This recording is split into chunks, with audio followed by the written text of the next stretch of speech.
दोस्तों, गुजरात के सरदार सरोवर डैम के पास बनी सरदार पटेल की 182 मीटर ऊंची स्टैचू ऑफ यूनिटी दुनिया की सबसे ऊंची मूर्ति है और गुजरात के ही मोटेरा में बनी नरेंद्र मोदी स्टेडियम दुनिया की सबसे बड़ी क्रिकेट स्टेडियम है, जिसमें 1,32,000 लोग एक साथ बैठकर क्रिकेट का मजा ले सकते हैं। इसके साथ ही मुंबई, दिल्ली और बेंगलुरु के इंटरनेशनल एयरपोर्ट, सऊदी अरब का रियाद मेट्रो और दिल्ली की लोटस टेम्पल जैसी खूबसूरत इमारत को बनाने वाली कंपनी है L&T Larsen and Toubro limited. ये नाम सुनकर शायद आपको ऐसा लगेगा कि यह कोई विदेशी कंपनी है, लेकिन ऐसा नहीं है। MNTV, टाटा, बिरला और रिलायंस जैसी अपने देश की ही एक कंपनी है जिसने इंडिया के डेवलपमेंट के लिए काफी काम किया है। वैसे देखा जाए तो कंस्ट्रक्शन का काम L&T का बैकबोन है और उनके डिजाइन, आर्किटेक्ट और इंजीनियरिंग का लोहा दुनिया मानती है। लेकिन आज टेक्नोलॉजी, डिफेंस, पावर और फाइनल जैसे ग्रुप में भी काफी तेजी से आगे बढ़ रही है। आप जानकर हैरान हो गए कि देश का पहला न्यूक्लियर रिएक्टर बनाने की बात हो या फिर nuclear power submarine INS Arihant का निर्माण हो, हमारी सरकार ने L&T पर ही भरोसा जताया है। यहाँ तक कि मंगलयान और चंद्रयान प्रोजेक्ट भी L&T के सपोर्ट के बिना पूरा नहीं हो सकता था। आज की हमारी इस वीडियो में भी हम L&T के ही बिजनेस एम्पायर और सच्चे जर्नी के बारे में जानने वाले हैं। दोस्तों, L&T के स्टोरी की शुरुआत 1934 में हुई, जब डेनमार्क की एक मशीन बनाने वाली कंपनी ने एक civil engineer Soren Kristian Toubro और एक केमिकल इंजीनियरिंग होल्क लार्सन को एक सीमेंट कंपनी के इंस्टॉलेशन और मर्जर के सिलसिले में इंडिया भेजा। दोनों कॉलेज फ्रेंड थे।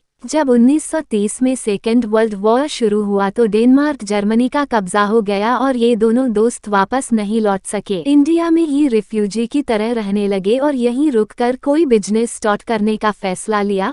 लेकिन उनके पास ज्यादा पैसे तो बचे नहीं थे, इसलिए मुंबई में एक छोटे से रूम से उन्होंने एक पार्टनरशिप फर्म के रूप में L&T की शुरुआत की, जिसे 1940 में एक प्राइवेट लिमिटेड कंपनी में कन्वर्ट कर दिया गया। क्योंकि इंडिया में भी अंग्रेजों का शासन था, इसलिए हम ज्यादातर सामानों के लिए यूरोपियन कंट्री पर ही निर्भर थे। लार्सन एंड टूब्रो इंडिया की जरूरतों को अच्छी तरह से समझते थे और बिजनेस कैसे करना है ये भी उनको अच्छी तरह से पता था।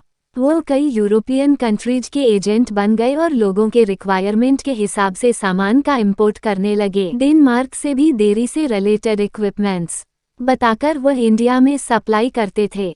वार का समय था, जिसकी वजह से काफी सारे शिफ्ट डैमेज हो गए थे जिनकी मरम्मत की जरूरत थी। लार्सन एंड टूब्रो को इसमें भी एक मौका दिखा और छोटा सा वर्कशॉप खोलकर सिर्फ रिपेयरिंग का काम भी शुरू कर दिया। लेकिन इस काम को उन्होंने अपने कोर बिजनेस के साथ मर्ज नहीं किया, बल्कि इस ऑपरेशन को हैंडल करने के लिए उन्होंने हिल्डा लिमिटेड नाम की एक सेपरेट कंपनी बनाती। माना जाता है कि टाटा ने ही L&T को इंस्टॉलेशन के फील्ड में उतरने का मौका दिया था, जिससे उनकी किस्मत बदल गई। टाटा ने किसी जर्मन कंपनी को एक सोडा है यानी कि वॉशिंग सोडा प्लांट लगाने का ऑर्डर दिया था, लेकिन वर्ल्ड वार की वजह से जनरल इंजीनियर ने इस प्रोजेक्ट को छोड़ दिया और टाटा ने इसी काम को L&T को सौंप दिया था। L&T के हिसाब से तो यह एक बड़ा काम था और उससे भी बड़ी बात ये थी कि उन्हें टाटा ग्रुप के साथ काम करने का मौका मिल रहा था। उन्होंने इस मौके का पूरा फायदा उठाया और अच्छी क्वालिटी के साथ इस प्रोजेक्ट को समय से पहले ही पूरा करके दे दिया। पूरे देश में L&T की तारीफ होने लगी और उन्हें और भी प्रोजेक्ट मिलने लगे। L&T ने सिविल कंस्ट्रक्शन को फर्स्ट प्रेफरेंस पर रखा और इंजीनियरिंग, कंस्ट्रक्शन एंड कॉन्ट्रैक्ट यानी कि ICC के नाम से एक अलग सब्सिडी बना दिए, जो आज भी L&T की मेन कंस्ट्रक्शन डिवीजन है। और ACC के द्वारा बनाए गए पहले पुल की कहानी बड़ी दिलचस्प और फिल्मी है। दरअसल 1957 में एक अमेरिकन प्रोड्यूसर थे मिस्टिकल की एक फिल्म आई थी, the bridge on the river Kwai. असल में उस फिल्म में दिखाए गए लकड़ी के पुल को बनाने का कॉन्ट्रैक्ट ACC को मिला था, जिसे बनाने में लगभग 8 महीने का समय लगा और इस पुल को डायरेक्टर डेविड लीन की टीम द्वारा उड़ाने में सिर्फ रात के 1.25 सेकंड का समय लगा। शुरुआत में इस पुल को बनाने का बजट 8 लाख रुपए था, लेकिन इस पर 16 लाख रुपए खर्च हो गए और जब स्वयं स्पीगल ने एक्स्ट्रा लगे पैसे का पेमेंट करने से मना कर दिया, तब सोरेन टूब्रो को समझाते कीजिए। श्रीलंका जंगल रात के 12:57 उन पर भी चिल्लाने लगे और बोले कि एक पैसा एक्स्ट्रा नहीं मिलेगा। तब टुब्रो ने बड़े प्यार से बोला कि तब आप अप्लाई मिक्स के लिए पुल को उड़ा भी नहीं पाएंगे और कोर्ट का स्टे ऑर्डर उन्हें पकड़ा दिया। कुछ दिन तक शूटिंग रुकी रही और अंत में हार मानकर स्वयं स्पीगल ने पूरा पेमेंट किया। और जानते हैं दोस्तों, इस फिल्म ने ऑस्कर अवार्ड जीता और 1957 की हाईएस्ट ग्रॉसिंग फिल्म बनी। भारत में कामयाबी को देखकर देश विदेश की बड़ी बड़ी कंपनी L&T के साथ काम करना चाहती थी।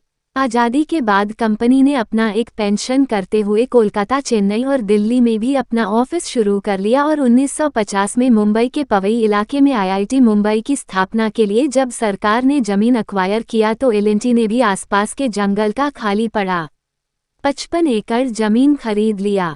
चारों तरफ दलदल और कूड़े का अंबार था, लेकिन जब L&T ने उसे रिया को डेवलप करना शुरू किया तो सैकड़ों लोगों को रोजगार मिला और आज पवई की दशा बिल्कुल बदल चुकी है।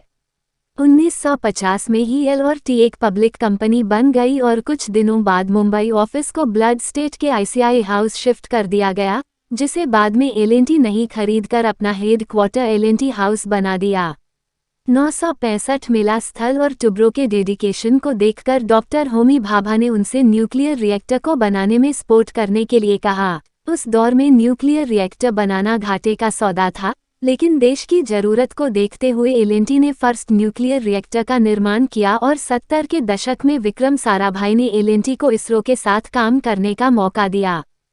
L&T देश की न्यूक्लियर और स्पेस प्रोग्राम के साथ भी जुड़ गई और 95 आते आते L&T DRDO के साथ डिफेंस इक्विपमेंट के डिज़ाइन और डेवलपमेंट पर भी काम करने लगी और आज वह देश के लिए कई तरह के defence weapons, missile system, command and control system, engineering systems और सबमरीन का निर्माण करती है। दोस्तों, L&T के बढ़ते कद को देखते हुए देश की सबसे बड़ी बिजनेस फैमिली अंबानी और जला ने L&T के हॉस्टल टेकओवर की असफल कोशिश भी की थी। आपकी जानकारी के लिए बता दूं कि हॉस्टल टेकओवर का मतलब होता है जब कोई कंपनी स्वतंत्र रूप से काम करना चाहती है, लेकिन कोई ज्यादा पूंजी वाली कंपनियां इंसान मार्केट से उनके शेयर परचेज करके उन पर अपना कंट्रोल कर ले तो ये हॉस्टाइल टेकओवर कहलाता है। 19 के दशक में तो L&T रिलायंस के हाथों में जाते जाते रह गई थी। कंपनी के उस दौर के CEO एवं नाई की अगर बात माने तो धीरूभाई अंबानी L&T के एक्विजिशन को लेकर काफी सीरियस है और एक सोची समझी प्लान के तहत अपने दोनों बेटों मुकेश और अनिल अंबानी को बोर्ड ऑफ डायरेक्टर्स में जगह भी दिला दिए थे। हालांकि L&T बोर्ड इस बात को अच्छी तरह समझ रहा था कि अंबानी कंपनी पर पूरा होल्ड चाहते हैं। धीरे धीरे कंपनी में अंबानी की हिस्सेदारी बढ़कर लगभग 19% तक हो गई। लेकिन 1989 पॉलिटिकल सिनेरियो कुछ इस तरह बदला कि धीरूभाई अंबानी के हाथ से यह मौका निकल गया, क्योंकि उस वक्त L&T की सबसे बड़ी शेयर होल्डर LIC आगे आई और सरकार के इंटरफेयर के बाद अंबानी को L&T से बाहर जाना पड़ा। हालांकि L&T का मुश्किल दौर अभी खत्म नहीं हुआ था। रिलायंस ने जब अपनी हिस्सेदारी कम की तो आदित्य बिरला ग्रुप ने उस हिस्सेदारी को खरीद लिया। ऐसे में M नाइक ने अपने कर्मचारियों को समझाया कि यदि हम सब मिलकर कंपनी का शेयर खरीद ले तो कोई बाहरी कंपनी को खरीदने कोशिश नहीं करेगा। उनकी बात का असर हुआ और L&T एम्प्लॉइज ट्रस्ट ने बिरला की पूरी हिस्सेदारी खरीद ली और एक सेटलमेंट के तहत अपना पेमेंट भेजना यानी कि अल्ट्राटेक सीमेंट बिरला को सौंप दिया। 200 रिलायंस लाने L&T को हासिल करने के लिए जो प्रयास किया उसे सही या गलत के तराजू पर तौला ठीक नहीं, क्योंकि यह धंधा है और अपनी एम्बिशन और मिशन को पूरा करने के लिए कंपनी तेजी से उभरते हुए अपने कंपनी टच को रास्ते से हटाना चाहती है। और अगर हम L&T की ही बात करें तो 26 में L&T ने स्पेक्ट्रम इन्फोटेक नाम की एक सॉफ्टवेयर कंपनी को एक्वायर किया था और 2019 में माइंडट्री नाम की एक बड़ी टेक्नोलॉजी कंपनी का स्टाइल टेक वकर अपने में मर्ज कर लिया था। दोस्तों, आज L&T 100 से ज़्यादा सब्सिडी के साथ दुनिया के 50 देशों में काम कर रही है और $20 बिलियन के रेवेन्यू के साथ ही 3 लाख से ज़्यादा लोगों को रोजगार देती है। इंडियन गवर्नमेंट $5 ट्रिलियन के GDP का जो टारगेट लेकर काम कर रही है। इंफ्रास्ट्रक्चर 1:53 इन्वेस्टमेंट और मैन्युफैक्चरिंग के दम पर ही पूरा हो सकता है, जिसका सबसे अच्छा एग्जाम्पल चाइना है जो पिछले 30 सालों में ही हमसे 5 गुना आगे निकल गया। लेकिन आज दुनिया भर में चीन के खिलाफ बने सेंटीमेंट का फायदा एल&टी हमें दिला सकती है, क्योंकि दुनिया भर के बड़े बड़े प्रोजेक्ट को सक्सेसफुली कंप्लीट करके उन्होंने अपने आप को साबित किया।